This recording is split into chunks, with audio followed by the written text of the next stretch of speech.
On the 19th of April, 2013, a young fighter entered the EFC hexagon for the first time. Little was known about Nkazimulo Zulu, other than that he was a useful striker, making the slow transition to MMA. In the coming years, he proved himself as more than useful, rather a man with a genius for stand-up fighting, that today is recognized as one of the best on the planet, and one of the most dangerous.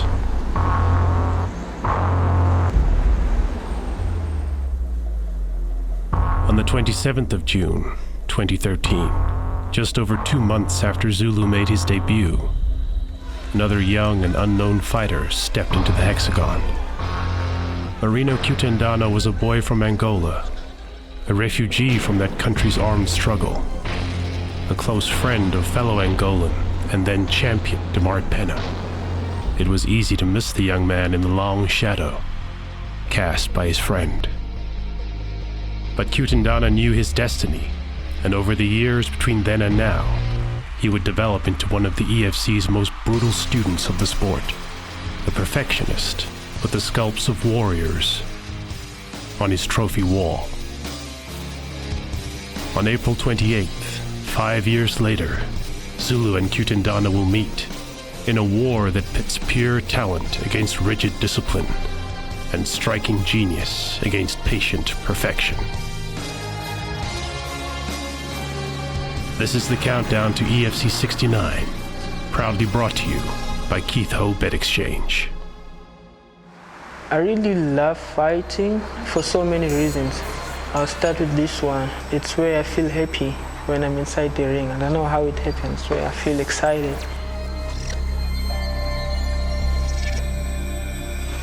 I grew up in Newcastle, in KZN, in a small town called Osizweni.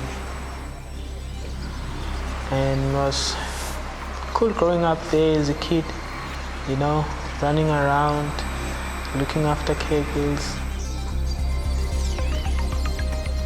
My father is Prince S.J. Zulu. He's actually a brother, kind of like related to the Zulu king.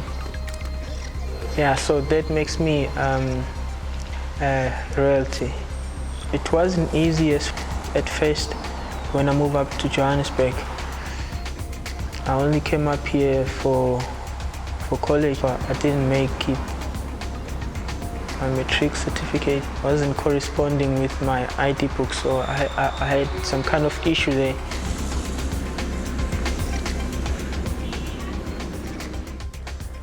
I think year 2008, that's where I met the guys, stand-up fighters.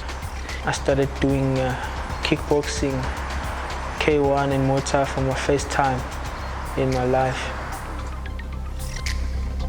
We used to spar, and we were still amateurs. Most of the nights when we go to bed, crying, screaming because of the pain, ribs broken, jaw, blood. Yeah, it was very tough. So we never quit, but we kept going on and on and on, keep trying. And look at where we are today, champions of the world. King Zulu, Nkazimulo Zulu Boy Zulu, first discovered striking in the form of Kyokushin karate as a child.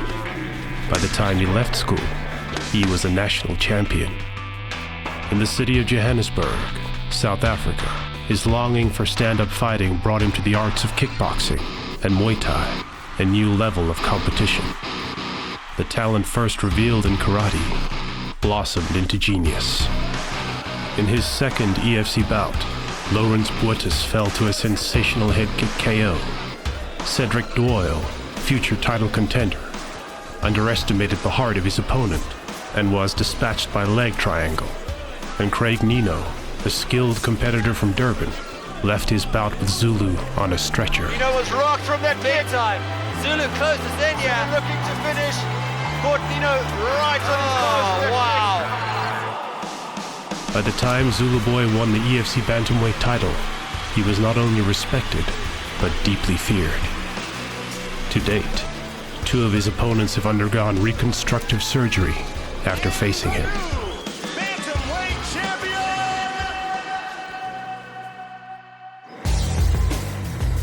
It's rare for genius to remain hidden, and news of Zulu's talent circled the globe.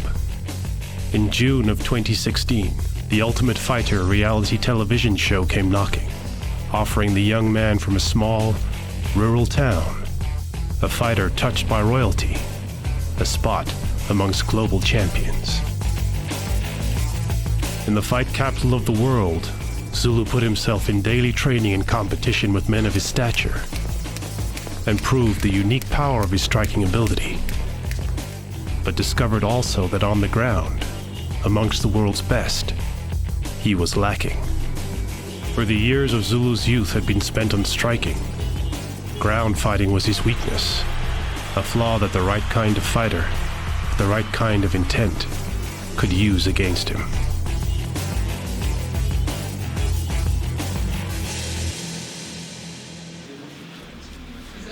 Like few others, Nkazimulo Zulu has tasted the full spectrum of life, both in and out of the fighting arena. From the most humble of beginnings, he has seen the height of wealth and fame. Already a champion, Zulu is not satisfied. He wants more. My goal for now is to defend this title. I want to challenge who's going to have the bantamweight title. Basically, I want to hold both of them at the same time and defend them. I want to be the best fighter that the world ever seen. Just a few years ago, being a single champion was the pinnacle. Today, the game has changed. What was yesterday's ceiling is today's stepping stone. Standing on the elevated platform that already includes one current and one former title, Africa's fighting prince can see far. He wants more than what has been done before, but one man stands in his way.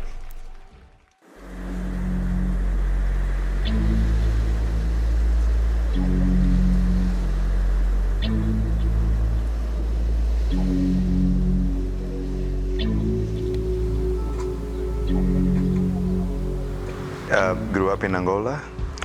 Life was very basic back then because it was during wartime. And so everything was still evolving.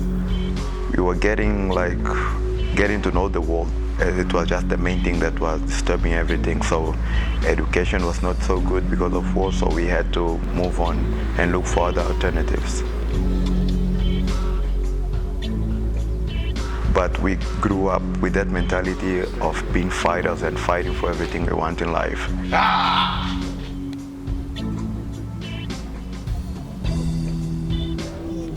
Because we knew when we were going to get to 18 years old, we were going to have to do military. So we knew that it was destined for us to be fighters.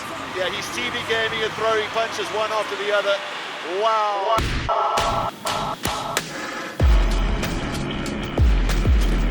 As a boy, Marino Cutendana traveled with his family to South Africa.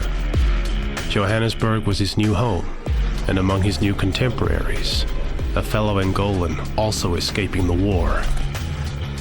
As school friends, Cutendana and Demart Pena began to experiment with martial arts, swimming the wide waters of opposing styles, until each made his home in the sport of MMA.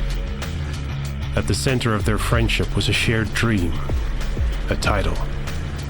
But while Pena enjoyed instant success, eventually holding 2 titles and retiring at a staggering 13 fights undefeated, Cutendana had a rockier road to follow. Tap out like you did, or you can try and stay in it, but you will go to sleep.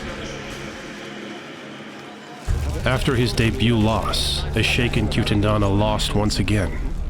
In search of a solution, Cutendana left the camp of his friend and joined rival gym, Team CIT in Pretoria. Win after win followed, taking Cutendana on a 4-fight tear that would book him a #1 contender shot. The fight fell to an interpretive call that did not go his way. Knocked from title contention, Cutendana had to start afresh. While his friend had already collected his second title, Cutendana intensified, putting a halt to his studies in computer science at the University of Pretoria to focus all of his energies on the sport. Twice he was scheduled to face Zulu for the title, and twice his shot did not materialize. First, Zulu was involved in an auto accident, and second, when he winged his way to Las Vegas. Cutendana did not relent. Persistently, day in and day out, week in and week out, he has worked at the craft of fighting, molding a machine that out of the limelight has grown strong. His mind has become his chief weapon. His ability to stay calm in the worst of the fight, patiently waiting for the opening that will bring victory. Where Zulu has been blessed with incredible natural talent, Cutendana has created his own, grinding without reward, day after dogged day. He now knows the true weight of the title, and more than ever, is ready to step into the light and seize his boyhood dream.